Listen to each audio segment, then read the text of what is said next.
Describe the transformation from f to h in weights. In weights. If h of x equals to negative bracket x minus 1 close bracket and open bracket x plus 1 close bracket. So first things first, when you're looking at such questions, we have to simplify this to be something like this. So now first thing, let us simplify h of x. In order for us to understand it, let's simplify it first. So it's going to be negative into, remember you're going to use FOIL method, right? This one multiply that, this one multiply that. What is x times x? X squared. What is x times positive 1? X. X. And then what is negative 1 times x? Negative 1 times x. It's negative x. Negative x. What is negative 1 times negative 1? It's negative 1, positive 1. Yeah, negative 1 times positive 1, sorry. What is it? Negative 1. Negative 1. And then now, we're going to simplify it even further. These ones, they will cancel, right? Yes. Then we will remain left with x squared. X squared. Minus 1. Minus 1. And then don't forget the negative outside. Then we have to multiply everything. The negative will multiply everything. So what is h of x? Negative x squared plus 1. Negative x squared plus 1. Plus 1. And then we're going to write f of x here. What is our f of x? I'm not sure what's It's negative x squared plus 4, right? Yes. Okay, you're going to put it here. F of x is negative x squared plus 4. Plus 4. Now we can now the equations are a little bit similar. You can see that, right? Yes. But the problem is what? This one has plus 4 and this one has a minus 4. I mean, this one is a plus 4 and this one is a plus 1, right? So what happened? What happened for f of x to become h of x? It dropped down by 3. Dropped down by 3 units. So that was supposed to be your final answer. Your final answer here, you're supposed to say, in weights, you're supposed to say drop down by 3 units.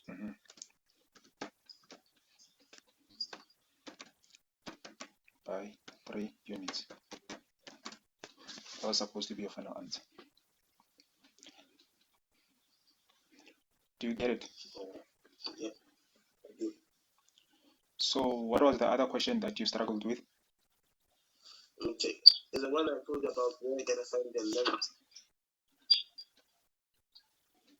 We have to find the length.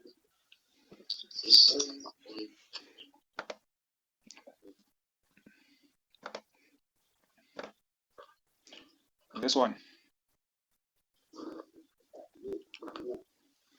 Okay.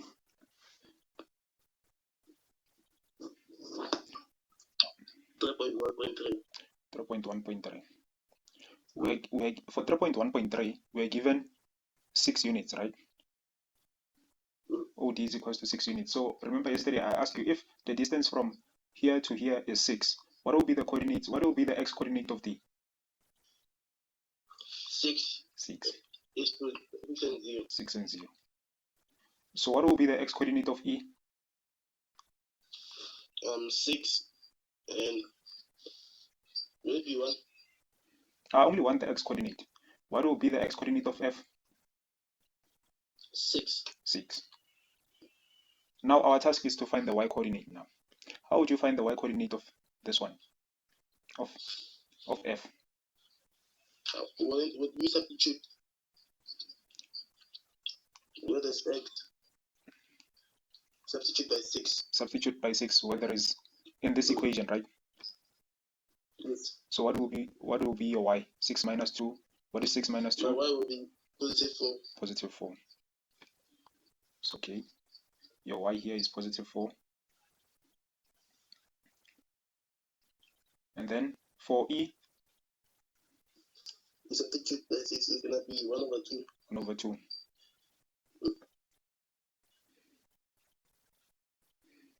we write 1 over 2 here. So now they are looking for the distance. The distance, you only, for vertical, remember for a vertical line, you only have to subtract the y coordinates. So our distance will be 4 minus 3,5 units. It's what? 3,5 units. 4,5. 3,5. Or 3,5, yes. 3,5 units, 100. So your distance here is 3,5. Yeah, that's right. Yeah, you got it right. Then the other one is number 2. The x coordinates. The x coordinate of A and B, ne? Yes. Can you read the statement for me? Given f of x equals to x minus 2 and g of x equals to 3 over x, which are not drawn to field, A and B are points of intersection of the graphs. Let us stop there. Okay. What did they say about A and B? They are the points of intersection. How do you find the point of intersections of the two graphs? You equate them. You equate them. Yes, to each other. Yes. So let us equate the two graphs. So it's going to be x minus 2 equals to 3 over x. And then we are going to cross multiply. Cross multiplying this Yes. one will multiply this one will multiply that, giving us That will be x squared. X squared Minus 2. X, right? Yes. Equals to 3. 3. Now we're going to take this 3 to this side. And It's going to be x squared. X squared minus 2x minus 3 equals to 0, right? Yes. Then you factorized. 2 times 2 then. You said the factors. The factors are 3 and 1, right? What? And then they're supposed to give us negative 2, right? Negative 2, okay. So you're gonna put x and x. X and x. And 1 and 3. 1 and 3. Which one should be negative?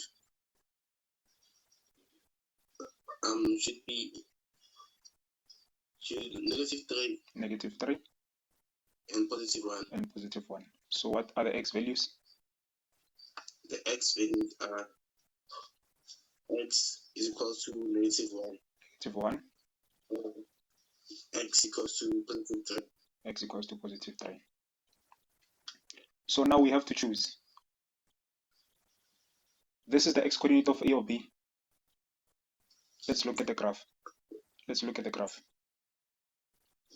x coordinate of B should be 3. The x coordinate of B should be 3. And the x coordinate of x coordinate of A should be? The x coordinate of E should be negative 1. Should be negative 1. Should be negative 100. That's it. That's it. The rest I understood them. So you got it right, right? Yep. Not right, I didn't get it right.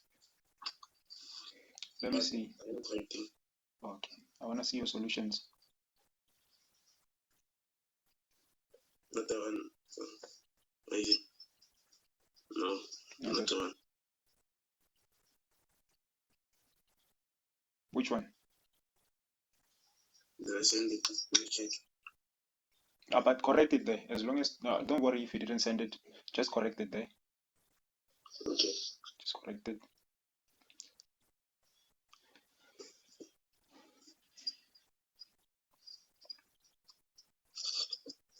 Yeah, done. Okay. Now you found the equation of j of x, right? Yes, it is kind of easy. That's it's kind of easy. And also this one. Yes, I found the critical value.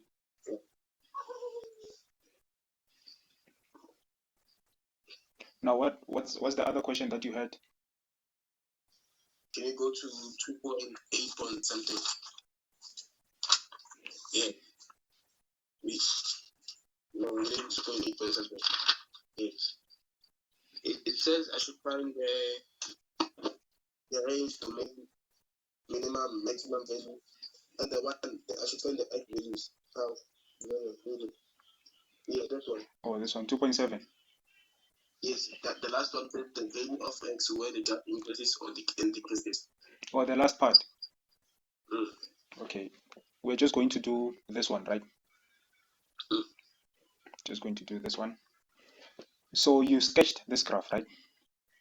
Yes. Okay, can you show it to me? I just want to see it here. Is it this one? You see? Mentioning on this side. It is.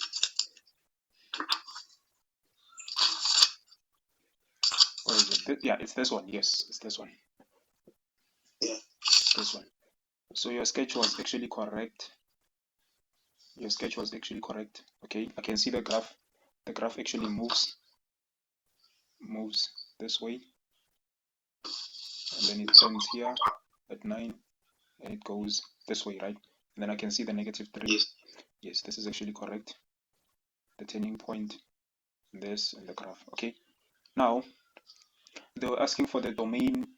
They asked for the what? The domain and range, right? Domain and range. You said the domain is wrong.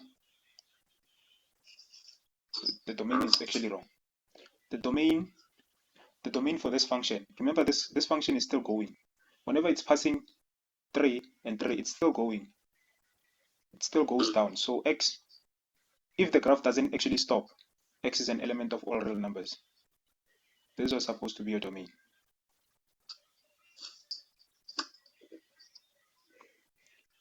Do you see it? Yes. And then your range was actually correct. Your range was correct. But for these functions, x is an element of all real numbers for parabola. Every time for parabola, x is an element of real numbers. Whenever they're looking for the domain, unless they told you the graph actually stops here and also stops here, that's when you'll decide whether yes, yeah, you understand, right? Now, the minimum value and the maximum value. There's no minimum value because the graph is still going down here. The graph is still going down, 100. The maximum value? It's positive 9. Positive 9, right.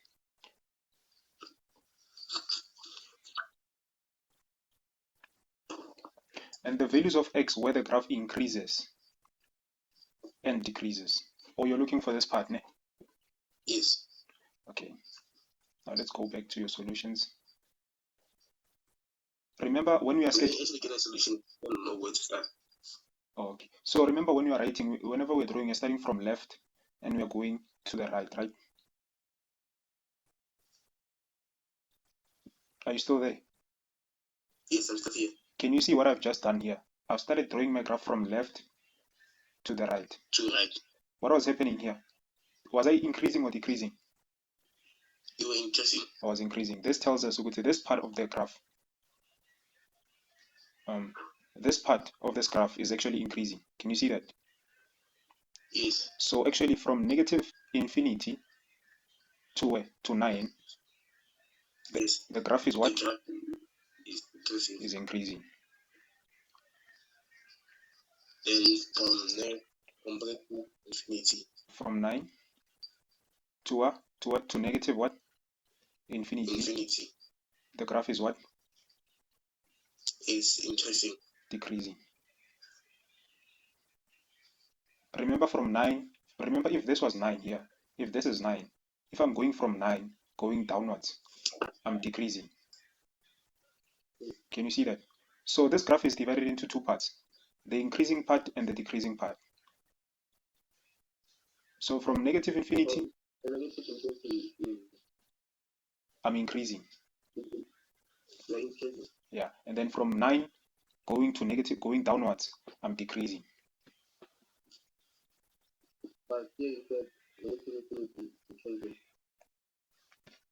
Beg your pardon? And the negative is infinity instead of the x, right? So I think you said 9 and negative infinity. Yes, starting from 9. Remember, we are starting from 9. We are starting from here, from 9 going downwards.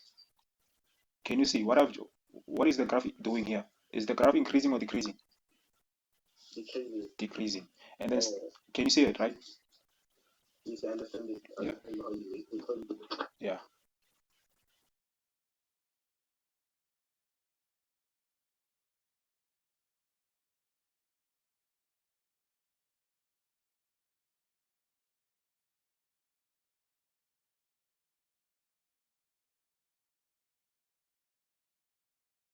So I want us to discuss today's question. So today's question is this one.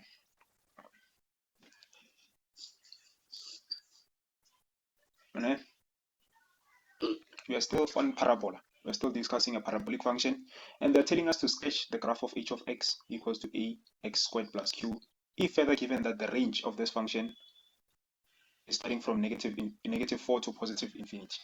What is happening here? Can you describe the first point? What is happening on the first point?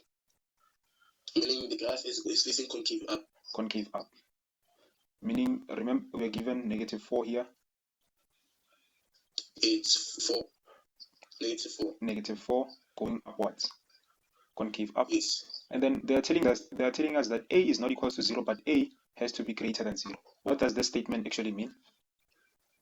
That our a value is greater than 0. What does this tell us about the graph? What is the shape of the graph? Remember, a tells us about the shape of the graph. If a is greater than 0, what happens to the graph? Is it concave up or concave down? Concave up. Concave up. And then on your question, remember here, let us go to example here. Our a here was negative. Our a was less than 0. So you can actually see that the graph is concave down. Can you see that? Yes. So if a is greater than 0, our graph has to be smiling. It has to have a smiley face. And then they're also telling us that q is negative. What is q? Q is the turning point. The turning point, which is negative. So we can see that our q is actually negative from the given statement, right? Yeah. So pass. And then our last point is telling us that one root of h is positive and another root of h is negative. One root of h is positive and another is negative. It's obvious because it's a quadratic function. It's a quadratic function. Can you sketch this graph? Yes. Sketch it. We're going to find the x-intercept. You also have to find your x-intercept. Find your x-intercept. You're actually correct there. Find your x-intercept. Negative 2 and 0. And the other side is going to be positive 2 and 0. Positive 2 and 0. Let me just put it there. We'll have negative 2 and 0. And then we have positive 2 and 0. Something like this, right? Yes. Okay.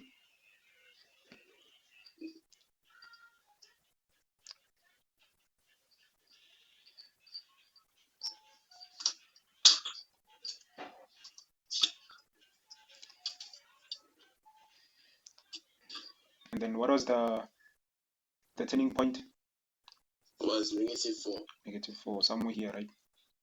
Yes. Negative 4. And then concave up, so something like this. And also the side. Yes. Yeah, something like that. So now that's it about parabolic functions, ne? So for today's question, I want us to look at this question here. They say, what is this function? It hasn't switched yet. It's still in the parabolic function here.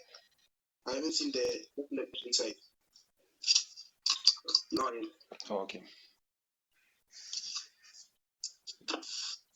So this type of function is the Is it a hyperbolic? Nope.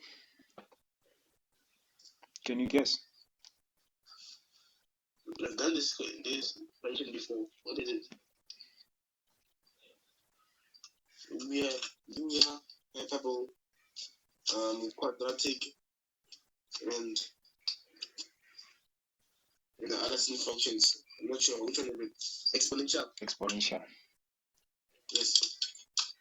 This is the exponential function. The first question says that in this exponential function, write down the equation of the asymptote of g. Write down the equation of the asymptote of g. Mm-hmm. The horizontal asymptote is negative 12. Okay. Yeah, so it's going to be what? What is the equation of the asymptote? So y is equals to negative 12. Negative 12.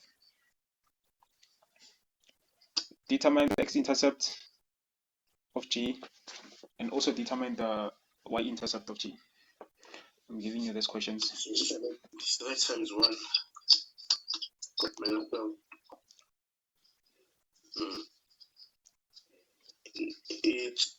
Y is equals to negative 9. For the y-intercept. Yes. Now remember, for the negative side, x is an element of negative infinity to 0, since the x-intercept of 9 is 0. Negative 9. Whereas the other side, x is an element of negative 9. 0, Okay. 2, and then now determine the positive x-intercept. infinity.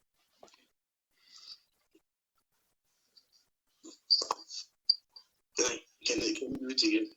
Oh, you want us to do it together? Okay, let's see. For x, okay, let's use this page. So remember we're given g of x equal to 3 times 2 exponent x minus 12. So we are looking for what? Y-intercept, right? Yes. X-intercept. The x-intercept, I mean. X-intercept, yes. So for x-intercept, we let what? We make y 0. We make y 0.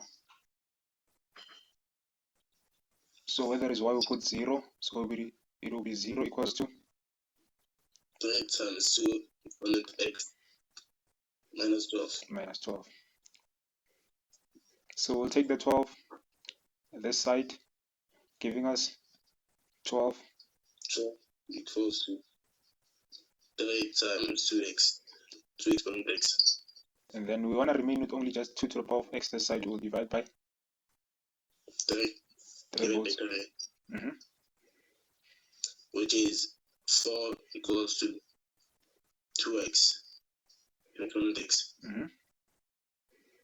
Then 2 squared equals to 2 exponent x. Then x equals to 2. X equals to 2. So what are the coordinates? It's 2 and 0. 2 and 0. Now sketch this function. Sketch the graph. We have the exponential graph doesn't have an asymptote. The exponential graph, it has an asymptote. It doesn't have the intercept. It has the intercept, the x-intercept and the y-intercept. Okay. If we are given this function here like this, it definitely has the x-intercept and the y-intercept.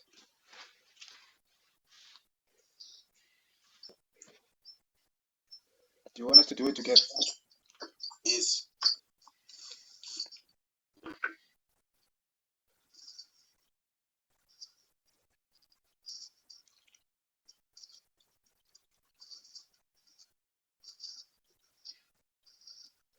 Okay. First things first, we are going to plot our asymptote. What is our asymptote? It's negative 12. Negative 12. We'll just extend this line so that it can be more realistic. We'll put our negative 12 somewhere here. This is our asymptote, so the graph doesn't pass this line here.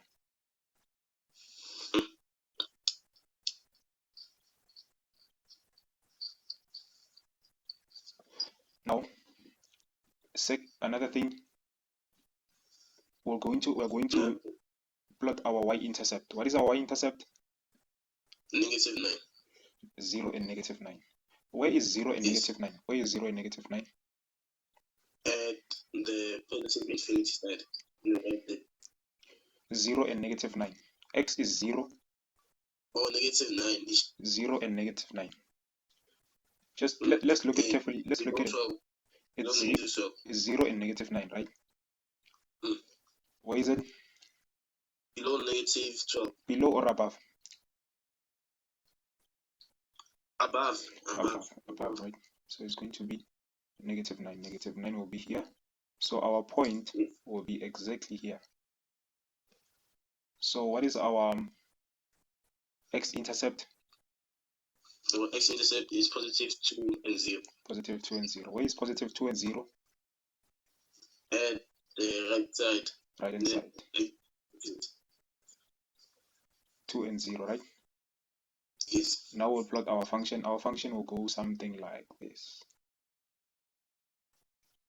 And then touching here, going closer to this point here. But it doesn't actually touch it. This is our expression. So it's just gonna be that easy. That easy. The only thing that you have to show is the x-intercept, the y-intercept, and the asymptote. So it's full marks. 1 mark for the x-intercept, 1 mark for the y-intercept, 1 mark for the asymptote, and another mark for the sketch. Let me see how many marks.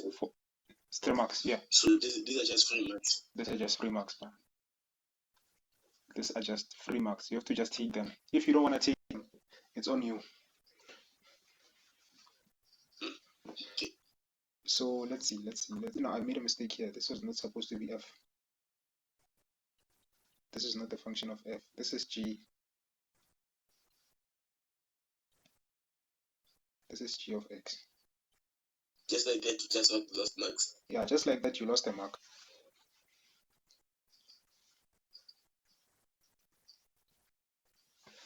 Done.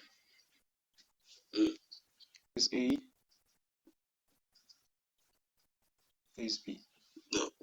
Okay. B, which are?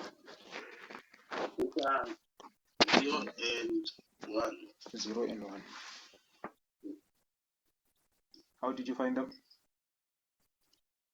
Since I know that the graph is cutting at the y-axis, so I thought of the y-intercept. Y-intercept, right? Yes. Then I'll say effect equals to 1/3 all x plus x. The whole thing will automatically be 1. Okay, you substituted 0 here. Everything became 1, right? Think about something. We are given, remember, where is A? Where is A at? A is intersecting with -1. -1. So what is the x coordinate of A? Oh, it's -1. -1. So now we have to find the y coordinate of A. Find the y coordinate of A. Yes, +3. So the coordinates of A are 3 and 1. -1 and and 3. Yes. And the coordinates of B are it's 0 and 1. Write down the domain of F.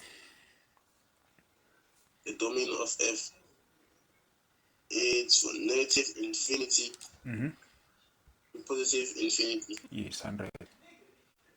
From negative, or x is an element of all real numbers, right? 100 to +infinity. So write down the equation of the reflection of F in the y-axis. If F is reflected about the y-axis, it's gonna be negative. The effect is gonna be negative 1/3. 1/3. Yes. All exponent x. All exponent x. Unfortunately, you are wrong. This is when it's reflected about the x-axis. If it's reflected like this, it's going to be this one. Ne? Why is it going to be this one? Because all the y's are now going to be negative. All our y's are going to be negative. Ne? So now, if it's reflected about the y-axis, if it's something like this, it's actually increasing. The negative goes. It's quite confusing, but I want you to get it. For exponent, only for exponent. This only applies for exponent. The negative comes here. Yes. So this is our new graph. This is our new function if this function is reflected about the y-axis. So if it's reflected in the y-axis, x automatically becomes into the side. Yeah, becomes the negative. Okay. And then we can try to manipulate everything. What is 1 over 3 in terms of exponents? 1 over 3 in terms of exponent is 3 negative exponent negative 1. Exponent negative 1 times negative x, right? Negative x. And then what is negative 1 times negative x? Positive x is going to be 3 exponent x. It's going to be 3 exponent x. So our new function is going to be 3 to the power of x. So our new function f prime of x is going to be equals to 3x. Do you understand it? Yes. Okay.